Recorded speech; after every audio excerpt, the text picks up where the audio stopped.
Hey RBians, this is RB and welcome to my channel RBanaChopper. Hope you all are doing good. আর আজকে কিন্তু আমি একটা নতুন blog নিয়ে আপনাদের কাছে চলে এসেছি। আজকে কিন্তু আমি দেখাবো মহালয়ার দিন কি করলাম আর দুটো ওয়েট লস রেসিপি আমি দেখাবো যেটা খুবই টেস্টি আর আমাদের ওয়েট ম্যানেজমেন্ট এক ভীষণ কাজে লাগে। তো চলুন let's go to the video. কিন্তু তার আগে প্লিজ ভিডিওটাকে লাইক করে দিন আর ভিডিওটা একদম শেষ অবধি দেখুন আপনারা। ভালো লাগলে শেয়ার করে দিন আর কমেন্ট সেকশনে আমাকে নিশ্চয়ই জানাবেন। আর যদি আপনারা নতুন হয়ে থাকেন আমার চ্যানেলে প্লিজ সাবস্ক্রাইব করে দিন আর পাশে থাকা বেল আইকনটাকে প্রেস করে দিন। তো চলুন কথা না বাড়িয়ে এবারে মূল ভিডিওতে ঢোকা যাক। Let's go to the video নাও।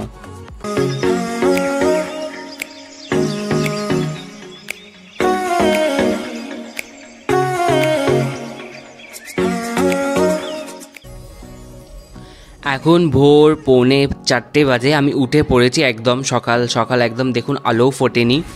তা আমি এখন বারান্দায় এসে ভিডিওটা করছি। এরপরে আমি চালিয়ে দেবো রেডিওতে মহালয়া শুনে, তারপরে আমি একটা জায়গায় বেরোবো। তো এখন বলবো না, বেরোনোর সময়ই বলবো। চলুন আমি এখন গিয়ে রেডিওটা চালিয়ে দিই। আর মহালয়ার দিন সকালবেলায় উঠে কিন্তু এই মহালয়া না শুনলে কিন্তু ঠিক মন ভরে না, বলুন। তো চলুন আপনারাও একটু শুনিয়ে দিই।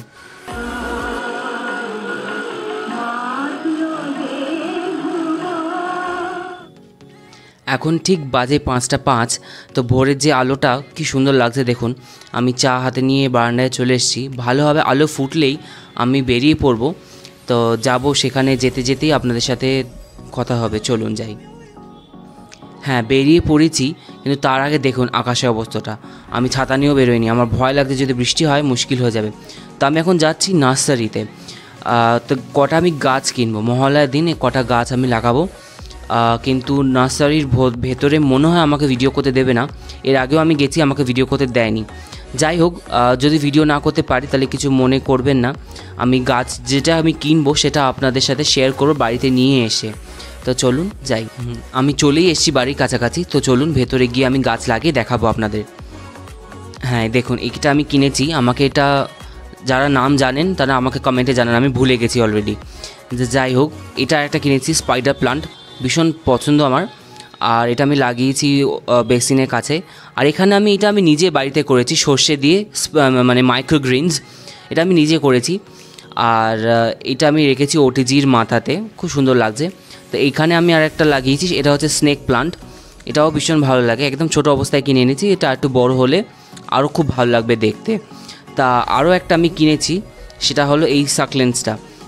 সাকলেন্টটা ভীষণই আমার পছন্দ হয়, কিন্তু আমার বাজেট কুলোয়নি বলে আমি আরও কিনতে পারিনি। তো আমি একটাই কিনেছি। এটা আমার পড়েছে 250 মতন। তো আমার আরও কিনবো যখন, তখন আপনাদের সাথে শেয়ার করব। তো চলুন এবার আমি ফার্স্ট ওয়েট লস রেসিপিটা আপনাদের সাথে শেয়ার করে নিই। তো আমি প্রথমে একটা কড়াই নিয়ে নিয়েছি। কড়াইটাতে একদম দেখুন, আপনারা দেখতেই পাচ্ছেন আমি কইটুকুনি তেল দিয়েছি, দেখাই যাচ্ছে না বলতে গেলে। তার মধ্যে আমি 1/2 টেবিল স্পুন মতন তেল নিয়ে তার মধ্যে সামান্য 2 চিমটে মতন মুগ ডাল আর 2 চিমটের মতন ছোলার ডাল আমি অ্যাড করে দিলাম। এবার এটা যেই হালকা টোস্ট মতন হয়ে যাবে তার মধ্যে আমি কারি পাতা অ্যাড করে দিচ্ছি। অ্যাড করে দিয়ে জাস্ট হালকা আমি এটাকে সতে করে নেব। করার পর আমি কুচিয়ে রাখা গাজর, বিনস আর ক্যাপসিকাম অ্যাড করেছি। আর এটাকে আমি হালকা জাস্ট ভালো করে সতে করে নেব। আপনারা চাইলে অন্যান্য সবজিও যেটা আপনারা পছন্দ করেন সেটা দিতে পারেন। আমাদের ফুলকপিও দিতে পারেন, শীতকালে খুব ভালো লাগবে। বাঁধাকপিও দেওয়া যেতে পারে। আর আমি এখানে অ্যাড করলাম ড্রাই কোকোনাট কুচি। আপনারা চাইলে ফ্রেশও ইউজ করতে পারেন, কোনো অসুবিধা নেই। Coconut is a good fat option. এর মধ্যে আমি দিলাম মুগ স্প্রাউটস কিছুটা। আপনারা চাইলে আর একটু বেশি করেও দিতে পারেন, কোনো অসুবিধা নেই। তাতে আমি অল্প করেই দিয়েছি, কারণ আমি শেষে গার্নিশিংয়ের সময় আমি আরও দেবো। দিয়ে দিলাম এটার মধ্যে পোহা মানে চিড়ে। আর এটা ধোয়ার দরকার নেই, কেন এটা আমি একদম প্রিমিয়াম কোয়ালিটি ইউজ করছি, একদম বেস্ট কোয়ালিটি, যার জন্য এটা ধোয়ার কোনো প্রয়োজন নেই। দিলাম একটুখানি সামান্য গুঁড়ো লঙ্কা, হলুদ গুঁড়ো, জিরের গুঁড়ো আর ধনের গুঁড়ো আর একটু সামান্য গরম মশলা দিয়ে আমি এটাকে ভালো করে আবার সতে করে নেব। যে এটা শুকনো খোলায় ভালো করে একদম ভালোভাবে ভাজা মতন হবে, তার মধ্যে আমি জল ছেটাতে দিতে থাকবো। জল ছেটা দিয়ে চিড়েটা একদম নরম হয়ে যাবে, তখন কিন্তু খাওয়া যাবে খুব ভালোভাবে, ভালো লাগবে তখন। আর এই যে আমি জল ছেটে দিচ্ছি, অল্প অল্প করে দেবো, আবার সতে করব, আবার দেবো, আবার সতে করব, এরকম করে করে করতে হবে। আর এই টাইমটার মধ্যে কিন্তু কড়াতে চিড়েটা কিন্তু অনেক সময় লেগে যেতে পারে, সেটা নিয়ে আপনারা কোনো চিন্তা করবেন না। আমি দিয়ে দিলাম নুন, আর চাইলে আপনারা গোলমরিচ দিতে পারেন, আমি গোলমরিচ অ্যাড করেছি, কিন্তু অপশনাল, সেটা আপনারা না চাইলেও অ্যাড করতে পারেন। আর দিয়ে ভালো করে সতে করতে হবে, আর জোরে জোরে করতে হবে, কারণ নিচে লেগে গেলে কিন্তু পুড়ে যেতে পারে। আর এটা লাগবেও, কারণ এর মধ্যে তো একদম তেল দেওয়া নেই বলতে গেলে। আর সামান্য আবার জল ছেটে দেবো, কিন্তু ট্রাস্ট মি, এটা কিন্তু দুর্দান্ত খেতে হয়। এটা আমার হয়ে গেল কিন্তু কমপ্লিট একদম রান্নাটা। আর এবারে আমি এটাকে এবারে সার্ভ করে নেব, আর রাখবো না গ্যাসেতে। ব্যাস, আমি একটা প্লেট নিয়ে নিয়েছি, এবার আমি সার্ভ করে নিচ্ছি। আপনি যতটা খেতে পারবেন এটা আপনি ততটা নিয়ে নিন। এটা কিন্তু ব্রেকফাস্ট, লাঞ্চ, ডিনার যখন খুশি খেতে পারবেন। এটার সাথে একটুখানি সালাড আপনারা ইনক্লুড করুন, এর মধ্যে শসা আর আমি একটু অনিয়ন মানে পেঁয়াজ অ্যাড করেছি। আপনারা চাইলে পেঁয়াজটাকে ওমিট করতে পারেন। আর আমি আরও ওপর দিয়ে স্প্রাউটস, যেরকম আগে বলেছিলাম, ছড়িয়ে দিলাম, আর একটু কাঁচা লঙ্কা বেশি করে। আপনারা যদি চান নাও দিতে পারেন, আর একটু কোকোনাট আবার অ্যাড করে দিলাম, আর একটা কারি পাতা সুন্দর লাগার জন্যে। তা এখন বিকেল হয়ে গেছে, তো আমি চলে এসেছি, আমার লাঞ্চও কমপ্লিট। এবার আমি একটু বেরিয়েছি ইভিনিং ওয়াক করার জন্যে। তো চলুন, সামনে একটা আপনাদের সারপ্রাইজ আছে। এই যে এটা হলো আমার সারপ্রাইজ আপনাদের জন্যে। আমি এখান দিয়ে আরও কদিন আগেও এসেছিলাম এখানে প্রতিমাগড়ে। তো এইটা বটতলা, আমাদের বাড়ি থেকে ঠিক 10 মিনিট ডিস্টেন্সে। তা এখানে প্রতিমা তৈরি হয়, আর আমি এখানে বেশ মাঝে মধ্যেই ঢুকে পড়ি, কারণ আমি এখান দিয়েই ইভিনিং ওয়াকটা করি। দেখুন কত সুন্দর সুন্দরভাবে তৈরি করছেন ওনারা, একদম দারুণ লাগছে কিন্তু পরিবেশটা, এত সুন্দর শান্ত পরিবেশ। আপন মনে ওনারা মূর্তি গড়ার কাজেতে লেগে পড়েছেন। আর আজকে মহল আমি এক্সপেক্ট করেছিলাম যে চক্ষুদান হয়ে গেছে হয়তো, কিন্তু না, আজকে ওনাকে আমরা জিজ্ঞাসা করে জানতে পারলাম যে এই কালারগুলো হয়ে গেলেই ওনারা রাত্রিবেলার দিকে চক্ষুদানগুলো স্টার্ট করে দেবে। আর এদিকে দেখুন একটা একচালার প্রতিমা, কি সুন্দর লাগছে দেখুন, আহা মন জুড়িয়ে যায় বলুন। কদিন পরেই যখন ঢাকায় কাঠি পড়বে, আহা।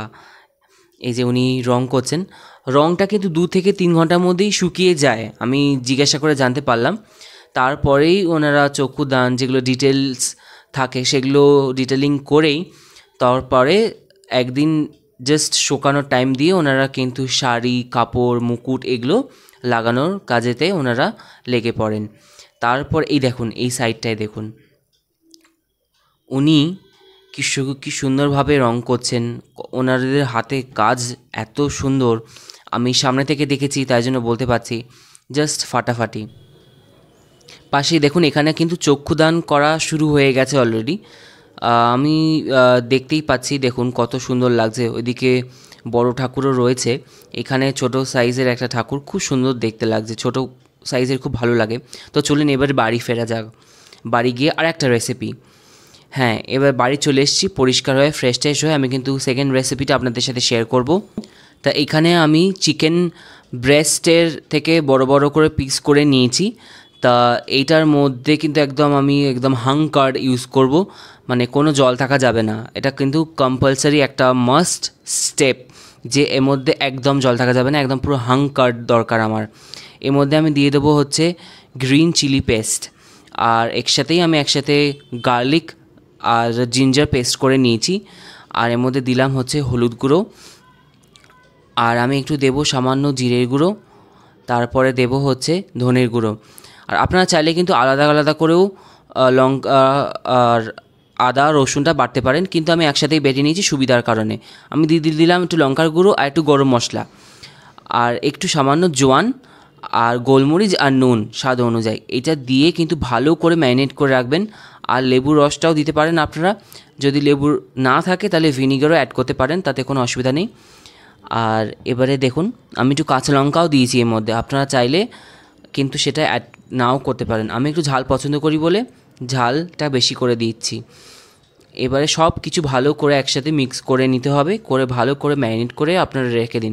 দেখুন আমি কিন্তু 1 ফোঁটাও তেল ইউজ করিনি, এই রেসিপিটাতে কিন্তু 1 ফোঁটাও তেল ইউজ হয় না, কিন্তু যা খেতে হয় মানে তার তুলনাই নেই। এরপরে আমি নিয়ে নেবো একটা বেকিং ট্রে, নিয়ে তার মধ্যে আমি একটা অ্যালুমিনিয়াম ফয়েল ভালো করে আটকে নেব, যাতে কোনো ড্রিপিংস না হয়। আর এটাতে আমার পরে ক্লিন করতেও আমার সুবিধা হয় ট্রেটা। যাই হোক, এর মধ্যে কিন্তু জাস্ট হাফ টেবিল স্পুন আমি অ্যাড করব, half tablespoon white oil, mustard oil, কুচভি, যেটা আপনাদের কাছে আছে, যেটা অ্যাভেলেবেল। দিয়ে এবার ব্রাশ দিয়ে আমি জাস্ট হালকা করে এটাকে আমি অ্যাপ্লাই করে নেব, যাতে আমার চিকেনটা যখন বেক হবে তখন যাতে আটকে না যায়। করে তার মধ্যে কিন্তু আমি অ্যাড করে দেবো চিকেন পিসেসগুলো। এই যে আমার চিকেন চলে এসছে। এবারে আমি এগুলোকে একটা একটা একটা করে রেখে তারপরে আমি প্রি হিটেড ওভেনে, আপনার ওভেন যে মাইক্রোওভেনেও করতে পারেন, ওটিজিতেও করতে পারেন, কিন্তু একদম প্রিহিট ওভেন ইউজ করবেন। আপনাদের হাইয়েস্ট টেম্পারেচার যেটা 230 হতে পারে, 230 ডিগ্রি সেলসিয়াস কিংবা 250 ডিগ্রি সেলসিয়াস, সেটাতেই একদম আপনারা 10 মিনিটসের জন্য কিন্তু প্রিহিট করে নিন। করে ওই যেই টেম্পারেচারে আছে সেই টেম্পারেচারেই আপনারা 12 থেকে 15 মিনিটস মতন রেখে দিন, একদম সুন্দরভাবে জুসি চিকেন এসে যাবে। এই রেসিপিটা কিন্তু আপনারা তাওয়াতেও করতে পারেন, ননস্টিকে, সেক্ষেত্রে কিন্তু অল্প তেল আপনাদের একটু হলেও লাগবে। তো চলুন কিছু আমরা ছবি দেখে নিই আজকের ওয়েট লস রেসিপির। তো এটা ছিল পোহা উইথ ভেজিটেবলস, ভীষণ ভালো ওয়েট ম্যানেজমেন্টের জন্য, high fibre and less in calorie. তো এটা ভীষণই ভালো। এটা আপনারা কিন্তু ব্রেকফাস্ট, লাঞ্চ, ডিনার যখন খুশি খেতে পারেন, ফুল অফ গুডনেস। তো নেক্সট রেসিপিটা ছিল হচ্ছে বেকড চিকেন, যেটা আপনারা আমার বার্থডে ব্লগে দেখেছিলেন। তো চলুন, আর আজকে ভিডিওটা এই অবধি। ভালো লাগলে প্লিজ লাইক শেয়ার করে দিন। ভালো থাকবেন, সুস্থ থাকবেন। আবার দেখা হবে পরে একটি কোনো রেসিপিতে বা ব্লগ ভিডিওতে।